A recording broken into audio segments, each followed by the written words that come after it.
So my point is, when they look at Krishna and say, look, he had all these wives, he's a philanderer, he's a philanderer, he's a thief.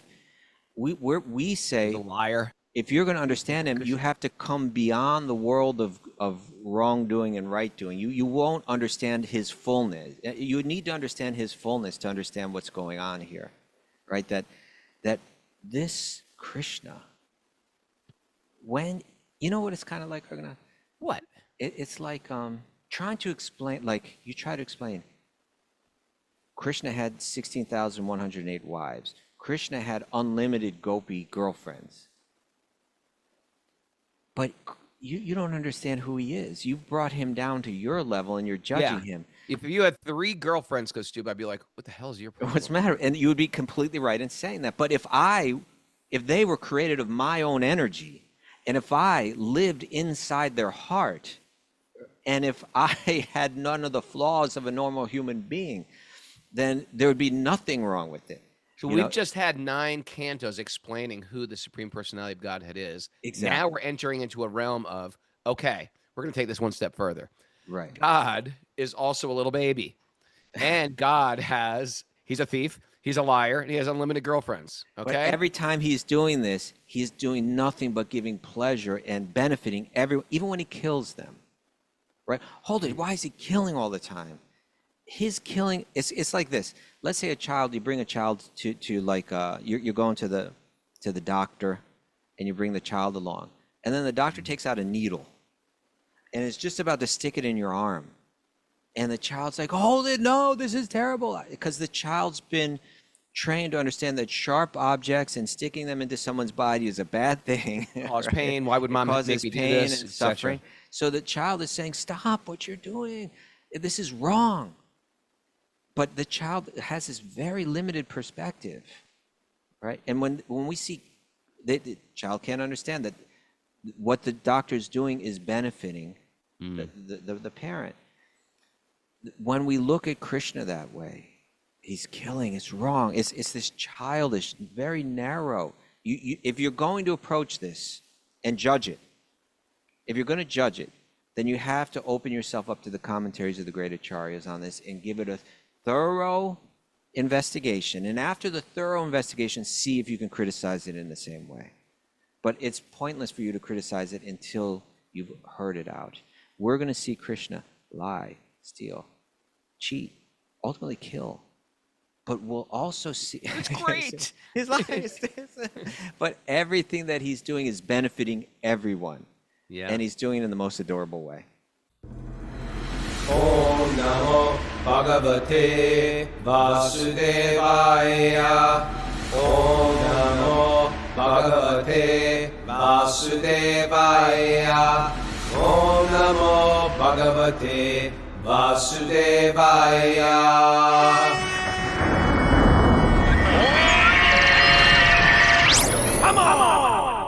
Live from Super Soul Farm, this is Wisdom of the Sages, a spiritual podcast with your host, Raghunath, and co-host and senior educator at the Bhakti Center in New York City, Kaustubha Das.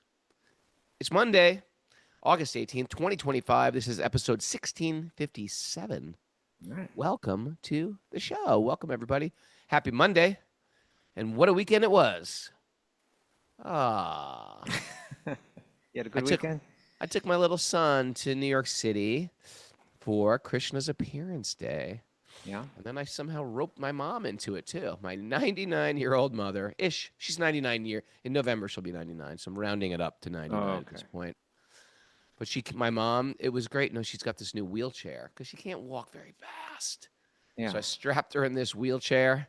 Rolled her right on in. Pulled her right on in, took the elevator and rolled her right down to the front. Right to the front. Yeah. And right in front of Prabhupada's Morty and the deities. And then they garlanded her. Wasn't that nice? It was very nice. Yeah. She seemed happy watching. Well, she's a little. She's old. She's old school. She's a little grumpy at times. She's like, what are they putting around my neck? She didn't seem grumpy. She's also scared of fire. She doesn't like. That's for real. That's a serious. She was up at our festival we did for Govardhan Puja, and she loved the song. She loved the singing. She was clapping. She was putting her hands in the air. And then we all started offering candles to Damodar, which we do in October. Yeah. And then she lost her mind because when she was little, she has this trauma that her mother was cooking on the stove, spilled grease, fire caught her dress on fire. It was like a whole thing. Her kitchen caught on fire. Then they so throw now, water on the grease fire, it gets worse, right? then it gets worse. She had to get tackled by her husband, dress ripped off. She was probably a 6-year-old watching the whole thing. Now, God forbid, there is a scented candle on the mantelpiece. All I did in the whole, I mean, we had such a beautiful experience at that Bhakti Center. All I could hear on the way back in the taxi cab was, you got to have a fire exit. Does the fire marshal even know that that's going on in Raghunath, there? don't talk How about are all this. those people going to get out of there? That place can burn like a tinderbox. But that being said, it was a beautiful Well, festival. the devotees are very you brought that up, and even right after they offered the lamp, they put it out right away. The devotees put out the lamp for my mom because she has trauma. It's one of her triggers. And it was great. It was great seeing you, Kaustubha. Wonderful seeing you, Raghunath. Yeah, Carla and Ramit from Jai Yoga, who are doing a retreat here next week. You were there? They were there. They were so sweet. They ran up and they I hugged didn't Grandma. get to see them. I feel bad. Yeah, and Jamuna Jaya was there. She gave my mom a hug. All the devotees were coming up and hugging my mom. It was so sweet. She doesn't even know what's going on. She's like, okay, I'll hug you. I don't know you. Jayanatai was hugging her. Good. Yeah, they gave her lots of love. It was, and it's good for her to get out of that little circle of that, apartment building she lives in. Uh-huh. I'm going to try to bring her up here for Wisdom of the Sages Week. Okay. Wisdom of the Sages Week means the weekend we're autumn doing. retreat? Our autumn retreat on Columbus Day. Yeah. Save the dates for that, everyone. Save the date. I think people can register now, actually. That was Oh, my you announcement. don't even have to Oh, say that was your it. announcement? Yeah, registration Perfect. is live for the Autumn Wisdom of the Sages retreat if you go to wisdomofthesages.com. And that's October 10th through 13th up at Super Soul Farm.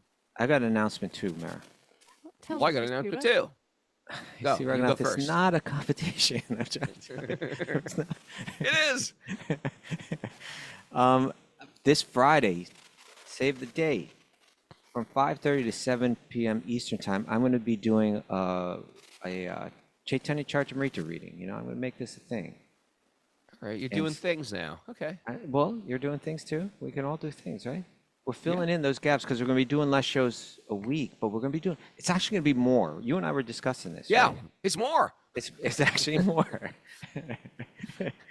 So we can sell that, right? It is. Okay, And so what are you so- doing? You're doing a Chaitanya Charitamrita Yeah, reading? because this Where are is you the starting? From what, the beginning? I'm going in random places, but I started with the pastime of when Sri Chaitanya, his conversations with Sarvabhauma Bhattacharya, fascinating. great area, stuff. right? Yeah, and so because our realization is that we have lots of listeners that are ready to go deeper, right? Like you go deeper into books that we're not going so deep into here on the podcast, and to learn more. And so I think we can open up, the Sage Academy is going to be good for that, but doing things like this. So I'm going to be doing things like this regularly. I see you have a little more enthusiasm to bring back the sweet baby Krishna.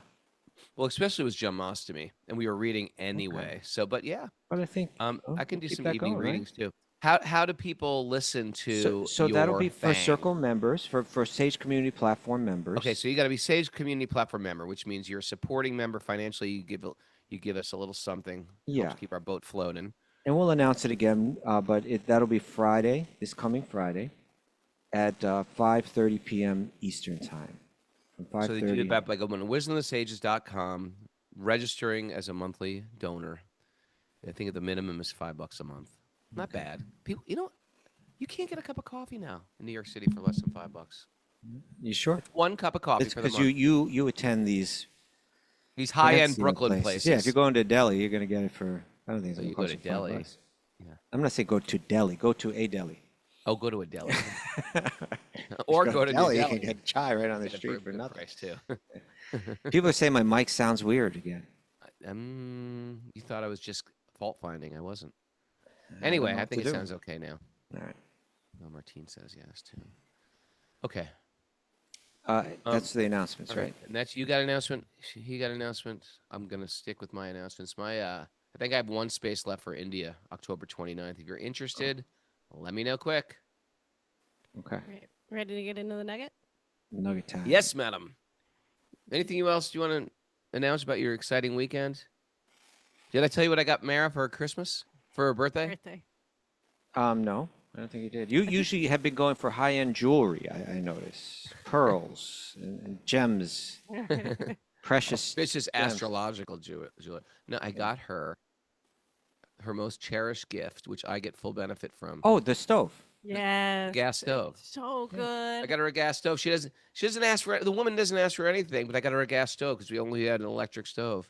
Love She's it. been at, she's just like, is there any way we can get for years she's been saying, is there any way we can get a gas stove? And I was like, no, we can't. It's a whole thing. We had to You Yeah. made it happen. Well, the stove started pooping out. So I was like, this is my opportunity. That's me. She sabotaged it. Sarah sabotaged it. And Raghunath fell for it. She doesn't work anymore. I'd love to make you something to eat, but the stove's not working. She's like, If only there were a gas one. chisel. Yeah, it's dependable so gas. great to cook on. I love it so much. You're It makes cooking it with really, gas. yeah, With gas. it's really great. You're cooking with dung. Did it just get installed this weekend or something, or is it? Last weekend. Yeah, we and a half. Why are you ago. bringing it up now? I don't know. I haven't seen people. Okay. I'm like catching up with people. These are my people, Kaustubha. Back off. All right. This new schedule, I feel like I don't know what they know, what they don't know. You know what you got to do, Merrick, to inaugurate that thing? Tell me. Chapatis. So I bet you haven't made chapatis at all on that crummy, lousy stove that you used to have. I'm not. And now you got gas. You can cook nice chapatis on that. Raghunath's I gonna don't be eat eating Yeah. grains. it at all. No, not so much. Sometimes. If she made you a hot, I'd eat fresh it. chapati. I'd eat it. I'd eat it. You know what's interesting? I was thinking, check this theory I have out. It's a very interesting. It's not a squirrel, or it is a squirrel, but it's a very Krishna conscious squirrel. You know, for a lot of people, fasting on Janmashtami is a whole thing. It's a traditional thing. We fast on Janmashtami. We fast on Ekadasi. Yeah. And I think they were very important to do it. I fasted, by the way, and I've got my new thing. I'm not making this as an excuse, but this is where my mind is going. I'm trying to seek the essence in these things, and the Why essence fast? is, huh? What is the purpose of the fast? Because there are within Hinduism and within mystical yoga, there's reasons why people do fast on Ekadasi. I'll share my thoughts. There's actually tangible kickbacks you get from fasting on Ekadasi. You get like longer, or fasting on Chaturmas. You get some tangible mystical kickback from the universe. Okay. But in Bhakti, we always say, well, really, it's the essence of why we're fasting. And the essence is you spend a lot of time cooking. Yes, Then you sit down and eat. That takes time. Then you clean up after you eat. I'm with And you. then and then you're digesting, and you gotta go to the bathroom, you know. Then you gotta shower, stuff like that. But that was actual traditional culture. No one except you, Kaustubha, and Brahminical people. A lot of times, people don't cook 3 meals. They skip a meal.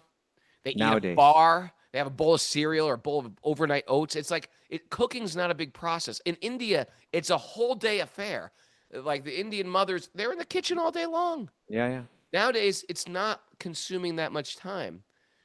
And therefore, So it's okay to just order pizza on Janmashtami. No, my point is, you can minimize it. Okay. You can minimize it. If the essence is we're pulling back to create more time to hear and chant. Yeah. I say what the real fast should be from. In the previous generation, when taking up all your time was, eating, taking up your time now is a misdirected thoughts. People get information Yes. is the Fast misdirection. from Fast from the phone. scrolling. Yes. Fast from the phone. Fast from social media on those holy days. It's That's more the important. fast. It's actually Raghunath. Raghunath, Right? you are the acharya. That's it. With that, you established yourself. Okay. You know, I almost said it on the Vyasa-san. I said, this is just my theory. But now that you've said it, now that you've agreed that this makes sense, because this is what people are consuming more than food, more than cooking, more than prep. This will free up so much time. Let me to share get to something. make with the you, main Raghunath, thing the just main in thing. support of what you're saying. So I agree with you, and I've thought, even though I'm not the acharya as you are, I was thinking in similar ways before you, and and, uh, and but there's a book by Jagannananda Pandit. Prema Vivarta. Yeah, Prema Vivarta. Best book ever. Incredible book. Isn't it? Best book ever. Okay. It's a mixture. This was an associate of Sri Chaitanya, very close associate of Sri Chaitanya. Very, very unique, Very unique character. special mood he had. Yeah. But it's a blend. And anyway, squirrel. But I once saw a drama. I saw the drama actually several times. Yeah. You see, you squirreled out. Now look at you. You went to your holster. What are you talking about? Quick draw McGraw over here. I'm not doing with the squirrel. But the drama was, the script was built from Prema Vivarta, Jagannananda Pandit, and Okay. it was a one-man show wherein, you see, because the book is a combination of his remembrances of his times with Sri Chaitanya, and also like his beautiful instructions for the reader in how to practice bhakti. Okay, so bring this home. What are we talking about now? So in that book, he begins to talk about fasting on, I don't know if it was Ekadashis or holy days, or maybe both. Okay. And he said, but if it's difficult for you to fast, and you must fast, and you feel like you need to eat, then have just some fruits or just some yogurt like that, right? And I think what I understand from that is, I think for two reasons. One is that those foods are light, right? They're not going to weigh you down. They're not going to, like you were saying, I got to spend all this time digesting before I can focus again. Yeah. So that's a light meal you're going to be able to keep your attention focused on hearing and chanting and on going into these practices. But I think also what you're saying too is like they're not going to require you're not going to have to spend 45 minutes, an hour cooking, cleaning, doing all these things. It's very quick. So you're minimizing the bodily necessities, maximizing full time for absorption. Like Maharaj Pariksit, right? He had 7 days left. He fasted the entire time. It wasn't because he was meant to do some austerity. He wasn't trying to lose weight. He wasn't trying to do, intermittent fasting. Yeah, he was spending every moment absorbed in hearing Bhagavatam. And so I think you're right, and therefore fasting from these other things, they're actually greater distractions. And it gives you, what do you call it? Fasting, it makes you need less sleep. So whatever it takes, So our point is, maximize the time for hearing. Maybe we should do this. Maybe we should say phone detox on Ekadasi and fasting. Yes, exactly. That's That's the point. That's okay. the point. I'm going to text you to see if you're off your phone. Tomorrow's You were Ekadasi. just is testing. there? Oh, it's tomorrow. When is Ekadasi? It's tomorrow? I'm not sure. I'm ready for another fast. Bring it on. Yeah, I think it's a great idea. I can see, and as a parent, you want to tell your kids good advice, like stop scrolling. I was like, I scroll on my phone. It's like, how do you tell your kid not to do it if you're addicted to it? And even my little 11-year-old says things like, I haven't been on my phone that much, but I feel like it's addictive. He tells me these things. I was like, what? They're like insightful. Yeah. So all right. Anyway, that's something I should work on, and add more Krishna. Not just stop the bad. Not just be mindful for the sake of mindfulness. You're stopping the bad to make room for the good. Create space for the good. Create Take space away for that, the good. Miss Mara. Take away. Make space for the good. Not just stop the bad. Stop the bad. Yeah, stop the bad. Make room for Make the room good. for the good. All right. That is a great footing for our Nugget. nugget. Who's this from? This comes from Rumi. Of course. One of This our- is from Rumi's, I'm totally going to butcher this. Oh. Divan Divan-e Shams Shams. Tabriz. Yeah, Tabriz. A Collection collection of of mystical mystical poems. I poems. should write a collection of mystical poems. Since you are How do you know that part-time they're mystic. mystical? What makes them mystical? Part-time mystic. Unless poet. there's levitation. All right, he writes, out beyond ideas of wrongdoing and right doing, there Yeah. is a field. I'll meet you there when the soul lies down in that grass. The world is too full to talk about. I'm going to meet you there, Raghunath. Let me just read that again. Out beyond ideas of wrongdoing and right doing, right? Yeah. Good and bad, the ethics of the world. Mm-hmm. There's a field. Okay. I'll meet you there. When the soul lies down in that grass, the world is too full to talk about. When the soul lies down in that grass, the world is too full to talk about. Yeah. This is some deep stuff right here. Yeah, well, I don't think what Rumi's saying here is like this moral ambivalence. It's not saying, hey, nothing matters, just do whatever you want. I don't think he's going there. No right or wrong. Like he's inviting us to think on a whole other platform, like to step inside into a world like another realm, because look at the world we live in. Everything is about sides, right? Who's right, who's wrong, who's good, who's bad. And we get so caught up in that back and forth that we completely forget to ask the real question. Who am I? Who am I actually? What is my real interest in the world? What am I doing? That's Where another am I example going? of making space for the good. Right there, right? Making a little room for the good. Yeah. You're so caught up in the back and forth that you don't. Truthfully, caught up in the back and forth, caught up in the scrolling, caught up in the social media, caught up in. One thing I'm also addicted to, I've noticed, Yeah. because I'm sitting with my son and my mom, we're just all laying on the bed talking, blah, blah, blah, is I'm always checking who's messaging me. It's like it's a constant who's messaging me. Constant. Yeah. Check WhatsApp. Check messages. Check Instagram messages. It's just like, it's overwhelming. There's a field out there beyond that, Raghunath. I'm going to meet you there. All right, I'll meet you there too. You're already laying there relaxed.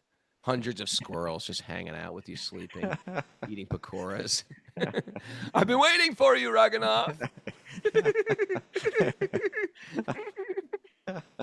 Squirrels are like playing patty cake, just having fun. Okay. yeah. Anyway. Back to Rumi. Anyway, so in that dead air, instead of the busyness, you can actually ask these questions. Yeah. What do I want to be? What is my interest? Who do I want to be in this world? Where do I want to go in this world? What is my best interest? You know, Rumi's pointing us to a field beyond all that. You know, a place where the categories don't matter anymore. You know, where there's a deeper harmony going on that we can't see when we're busy taking sides. Because part of information age is choosing a side, choosing a team, choosing a tribe, choosing an enemy. You know, and that's our bhakti yoga. You know, that's what that's all about. It's a chance to wake up from the endless like tug of war of dualities and remember, you're not here just to argue to prove yourself. Right? I think a lot of us are pretty convinced that that's what we're meant to be doing here. Yeah, we're just trying to prove ourselves. I am rightness. You know, we're here to reconnect with the deepest truth of our hearts. You know, of divine connection, divine love. That's the field he's talking about. That's where the soul finally lies down and the soul finally rests. That's what we all have in common. Even our so-called greatest enemy, our political foes, you know, and rests from what?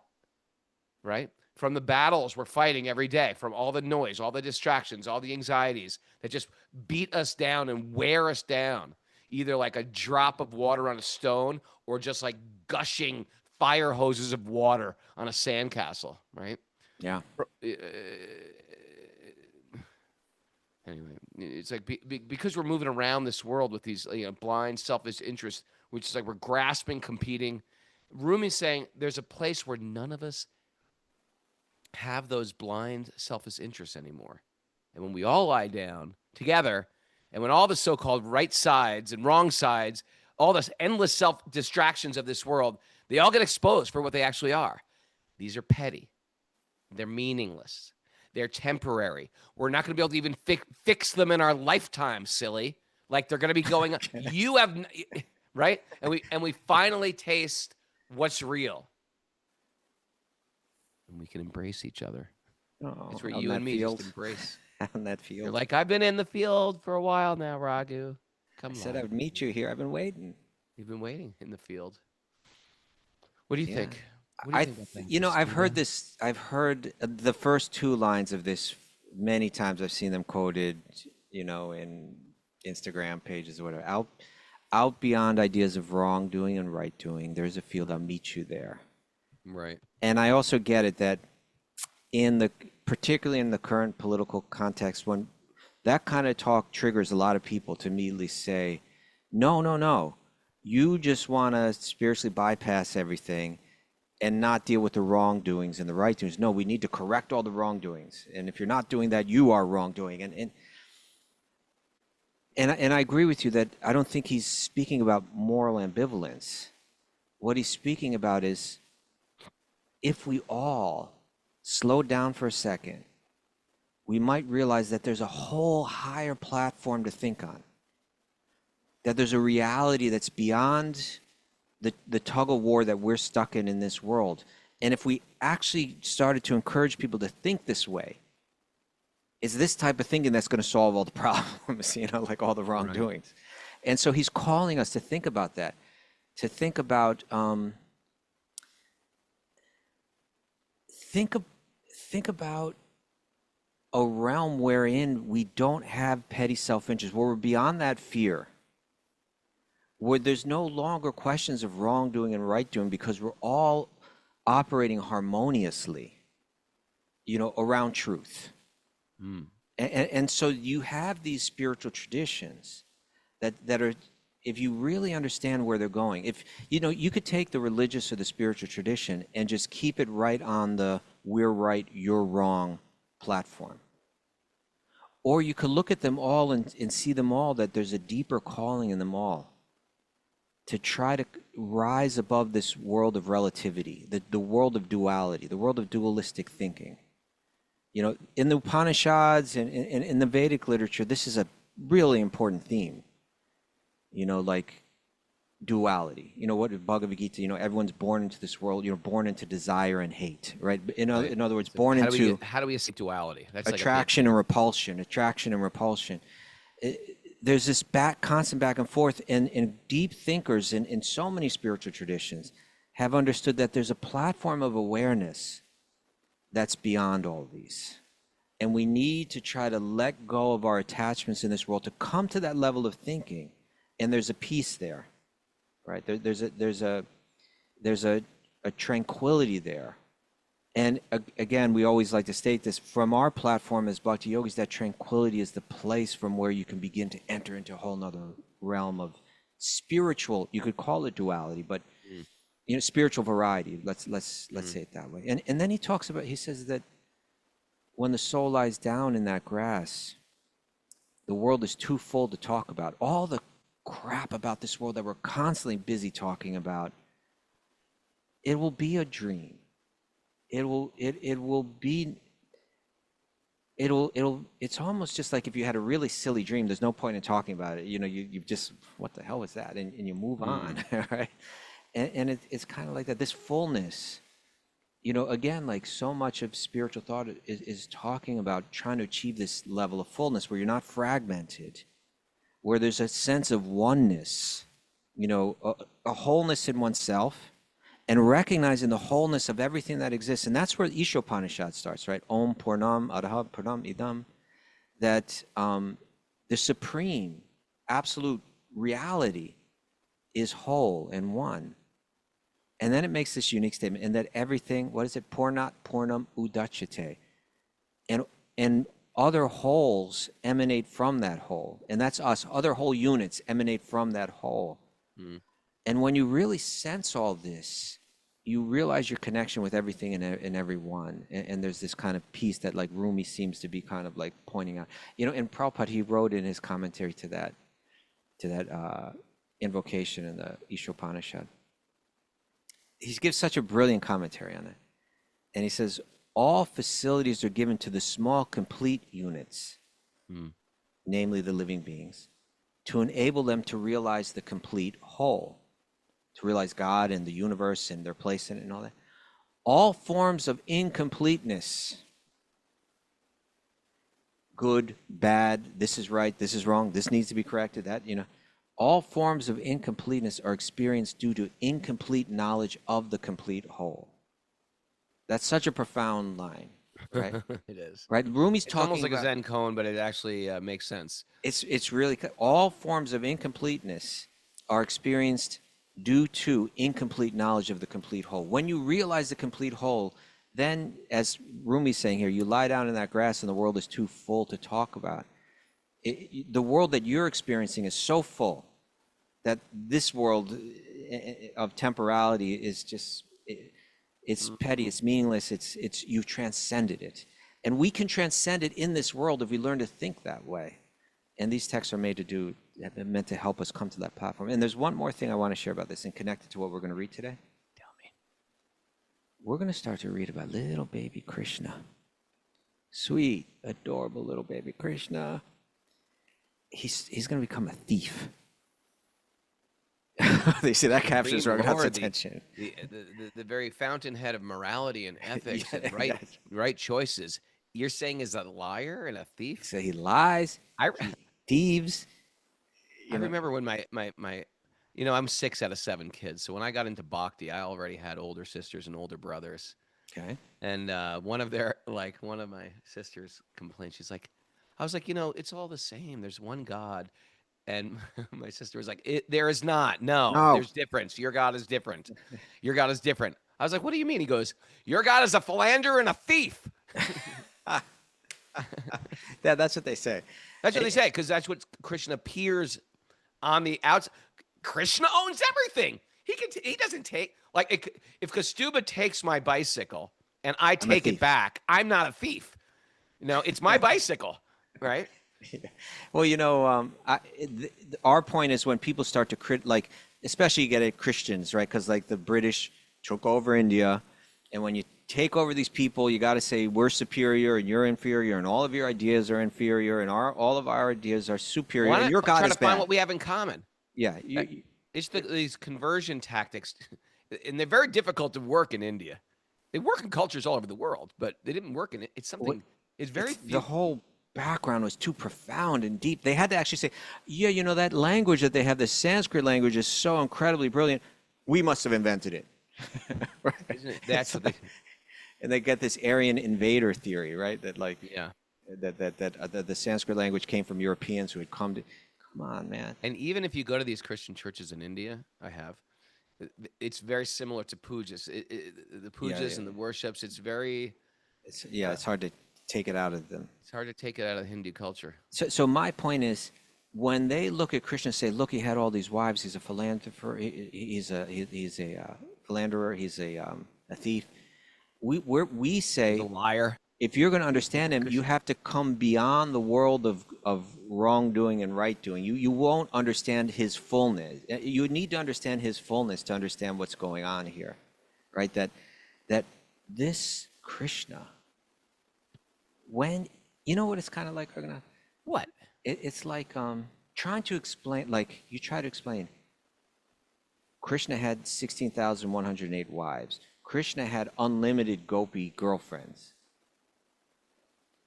But you don't understand who he is. You've brought him down to your level, and you're judging him. If you had 3 girlfriends, Kaustubha, I'd be like, what the hell is your problem? What's the matter? And you would be completely right in saying that. But if they were created of my own energy, and if I lived inside their heart, and if I had none of the flaws of a normal human being, then there would be nothing wrong with it.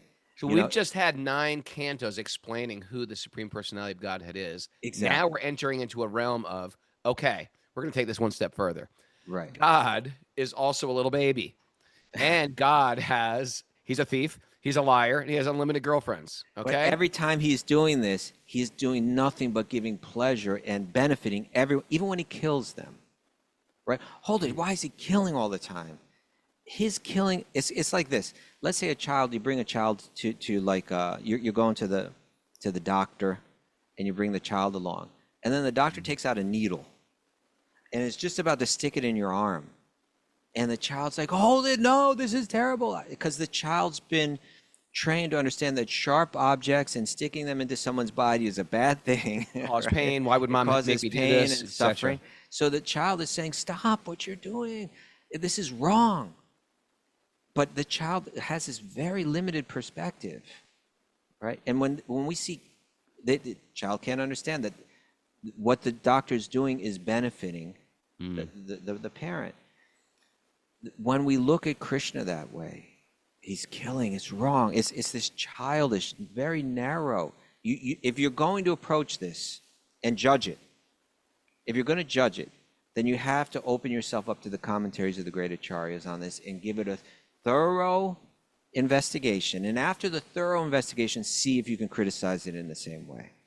But it's pointless for you to criticize it until you've heard it out. We're going to see Krishna lie, steal, cheat, ultimately kill. But we'll also see... It's great. His lies. But everything that he's doing is benefiting everyone. Yeah. And he's doing it in the most adorable way. Yeah. Well, he does it. Me and Tarun, my 11-year-old, we're reading the Mahabharata right now. Okay. He's at the point where Krishna is also lying. He's also breaking his promise. He's telling others to break their promises too, right? Like, Well, Yudhishthira. what's going on is Bhishma, grandfather Bhishma, is killing everybody. Yes. And and Arjuna is too soft-hearted to kill his grandfather. So in the hard to war. do. And so Krishna gets down off the chariot, grabs the wheel of the chariot, and starts to throw this. You're not going to do it, Arjuna. I'm going to. I'm going to do it for you because my love for you, Arjuna, is so strong, and you're not hearing my advice that I've already killed these people on the battlefield. I'm just asking you to serve me. And then Arjuna's crying, bowing at his feet. Krishna, don't. They will call you a promise breaker. Yeah. You're a promise breaker. Promise breaker. Anyway. It's one of these things. He also breaks his promise. He's willing to break his promise. But it's all for the love of his devotees. Because love is the highest principle. But then you wonder, like, well, Bhishma's his devotee too. Bhishma wants to die. Yeah, Bhishma does. No He's saying, come way. on, I've been waiting for this. Release me, right? Because who is Bhishma? He's one of the he's one of the Vasus who's been cursed to live a long time. He's like, please release me from this mortal frame. I want to die by the arrows of Arjuna in the presence of Krishna. If you think about Bhishma, he's very emo in a way, sort of like, he's just sort of like, this life is painful. This, I've lived this life. I've had all these luxuries of life. I've been an emperor, a leader, a king, a head of the warriors. But truthfully, everything in this material world is just not, I'm not of this world. Please release me, Krishna. Release me as I can look at your beautiful, smiling face. Okay, So let's nice. get into it, Raghu. I was into it. I'm into it. I knew you were going to do that. I mean, I'm get into it. I am into it. You get into it. God, this guy. I was going to say, let's get off your squirrels here and let's get into it. But I didn't. It's one of the joys of fathering is having your son read you the Mahabharata while you're driving. It is beautiful. When Mother Narayanam Namaskritya Chaiva Narotamam Devim Saraswatim Vyasam Tatojayam Mudirayat. Before he started the Srimad Bhagavatam, which is our very means of conquest, one should offer respectful obeisances to the Supreme Lord Narayan, unto Narayan Rishi, the supremmost human being, and to Mother Saraswati, the goddess of learning, and to Srila Vyasadeva, the author. Nasta prayesh vabhadreshu nityam bhagavat sevaya bhagavati utamashloke bhaktir bhavati naishtaki. By regular attendance in classes on the Bhagavatam and by rendering service to the pure devotees, all that is troublesome to the heart will become eradicated, and loving service to the Supreme Lord, who is praised with transcendental songs, will be established as an irrevocable fact.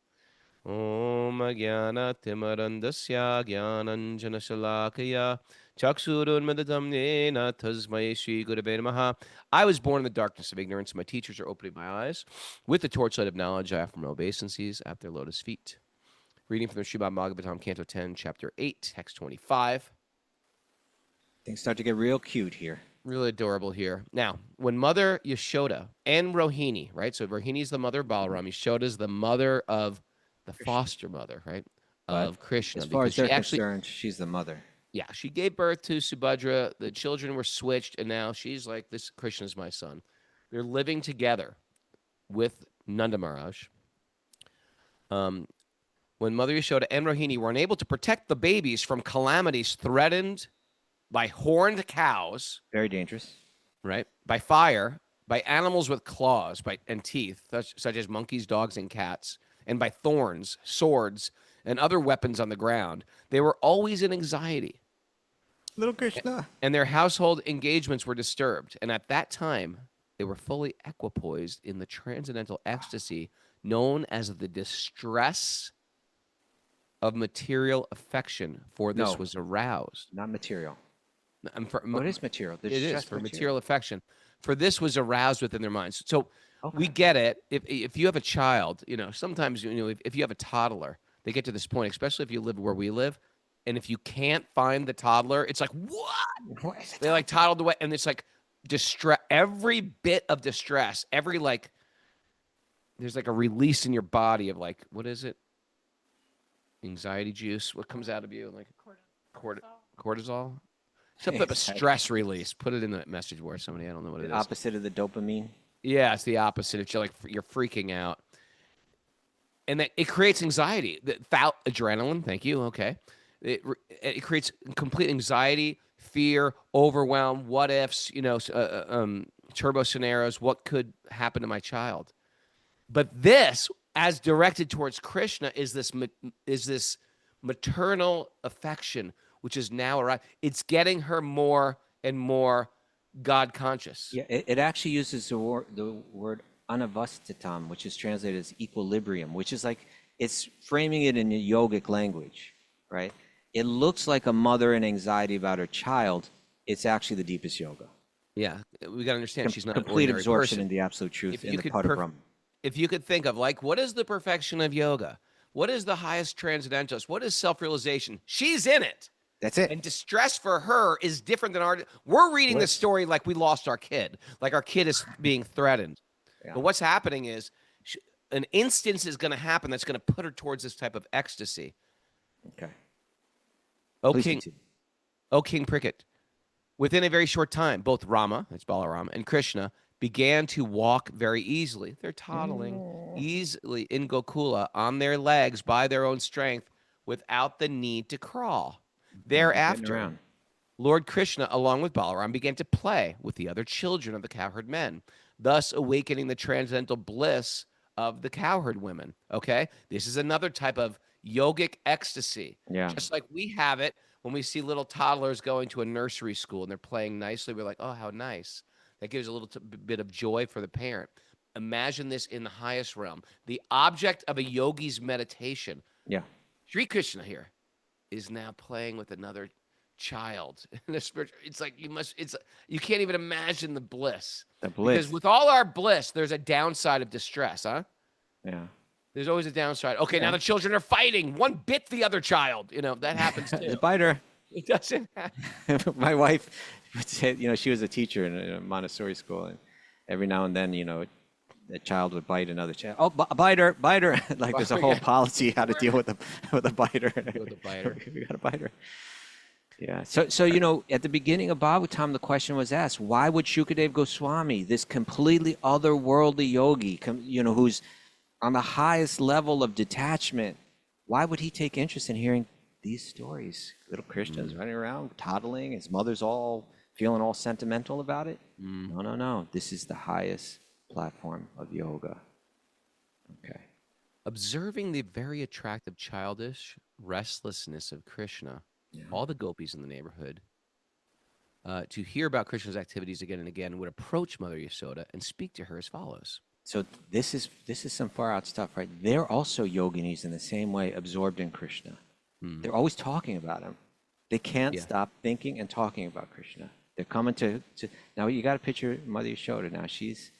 All the ladies in the neighborhood are coming and they're saying Krishna's doing bad things. Right. Even the complaining about Krishna, that's a type of ecstasy for them. It's not like complaining in the material world, like, yeah, that kid bit my daughter in nursery. Yeah, right. Like Nothing but it's all a type of weird ecstasy. That's why if you read the Nectar of Devotion, they go into the actual analysis of what it means to feel this mood of love blended with this external circumstance creates this unique form of bhav, right? You don't hear about that in any other religious practice, like ghastliness. That's like an actual ecstasy. So like, but it's true. What are some other weird ones? Well, there's humor, right? Well, that's not weird, but I mean, that was the real weird one. Was the there's a limited number of them. You pick the weird one, and then you turn to No, there's other weird there's ones. Chivalry. There's in all these different moods, love is expressed in different ways and felt in different ways. Our dear friend Yashoda. Our dear friend, so this is what they're saying now. Our dear friend Yashoda, your sons sometimes come to our houses before the milking of the cows and releases the calves. Oh, he said to loose the cat. You don't do that. That's what you do. You're supposed to milk a cow and you got to tie up It's like the set cow. him free. You set them free, and then they go to milk and they take all of the milk. Yeah. And when the master of the house becomes angry, your son merely smiles. Sometimes he devises some process by which he steals palatable curd. Curd. Yogurt. Curd means yogurt here. And sometimes he steals the butter and milk. So Krishna is always being like naughty and stealing these things from other people's houses, which he then eats and drinks. And when the monkeys assemble, he divides it with them. And when the monkeys have their bellies so full that they won't take more, he breaks the pots. That's wrong. Isn't that bad? That's a bad thing. Everything Krishna's he's doing here is like he's stealing. wrong He's giving behavior. it to the animals, Yeah. right? Sometimes he gets no opportunity to steal butter or milk from a house, and he will be angry at the householders. And for his revenge, he will agitate the small children by pinching them. Then, when the children begin crying, Krishna will go away and hide. This is good, people. This is beyond the realm of right doing and wrongdoing. I'll meet This you. sounds like a naughty child. Yeah. I'll meet you in the 10th canto. It's so funny because some people will say, even today in like child psychology, they say, well, this is just a sign of a child's ability. You know, Crying he'll for grow help. out of this phase and he'll establish himself as a leader for, He's for eternally stealing. in this phase. But Krishna, yeah, Krishna's just, he's always lying. He's always stealing. He's always a rascal and he's naughty, and it's okay. He can do it. He's the origin of everything. And it's giving everybody a high ecstasy. Everybody's benefiting. Sometimes they say if a child's naughty, that's a sign of them being leaders or, when they intelligent or grow up, something. yeah, highly intelligent. But this is something beyond that. We're not saying this. Krishna is highly intelligent even as like a little infant. Okay. When the text milk, 30. when the milk and the curd are kept high on a swing, hanging from the ceiling, and Krishna and Balaram cannot reach it, they arrange to reach it by piling up various planks and turning upside down the mortar for grinding spices. So Flip these that thing big over. mortars. Yeah. People don't grind spices anymore. We live in a culture where we got it all together. We've already ground them for you. But when you grind them on the spot, It's so interesting, isn't it? yeah. We're talking about the benefits of flaxseed, the benefits of hemp seed. Yay, the benefits are when you freshly grind it, yo. I got my Come on. grinder. I don't think you can see it, but it's right around. You got a grinder? Yeah, you see where my chair is right there, the rocking chair? Coffee people know this. They're like, I want to grind my coffee fresh. Yeah, yeah. You know what I mean? Yeah, when you grind the spices right on the spot, you in what as well as the grains, you get the most nutritional benefit. And when it sits there on the shelf for months at a time with preservatives in it, I'm sorry, you're not getting nearly as good. It's a different flavor. It's different And flavor. I don't know if it's like this in India now, but when we used to go to India, as soon as you buy grains, you bring them to the grinder. You grind them up. When you're going to eat those grains, you bring them to the grinder and you get fresh flour to make your rotis for the next 3 days, There you for go. however long they keep it for. Okay. You know what I mean? Yeah. So they had a big grinding mortar there so that they can grind it right when they need it. Yeah. Henry says he grinds his chia seeds. We started grinding our chia seeds too. We grind our chia seeds too. Do you ever eat chia, Kaustubha? No, I don't have chia. I don't know anything about it. Man. We got all right. When you come, we're gonna make you some chia. Mara's like a chia mistress. Okay. The chia, Princess Chia, we call her around here. When the milk and the curd Being are kept- quite aware. Huh? Being quite aware of the contents Being of the quite pot. aware of the contents of the pot, they poke holes in it. While the elderly gopis go about their household affairs, Krishna and Balaram sometimes go into a dark room, brightening the place with the valuable jewels and ornaments on their bodies and taking advantage of this light by stealing. Okay, we're close out of time, but Raghunath, let's read this commentary. Let's read this next verse and commentary. Let's Okay, see if when we go a Krishna- little over. When Krishna is caught in his naughty activities, the master of the house will say to him, "Oh, you are a thief!" and artificially express anger at Krishna. Krishna will then reply, "I am not a thief.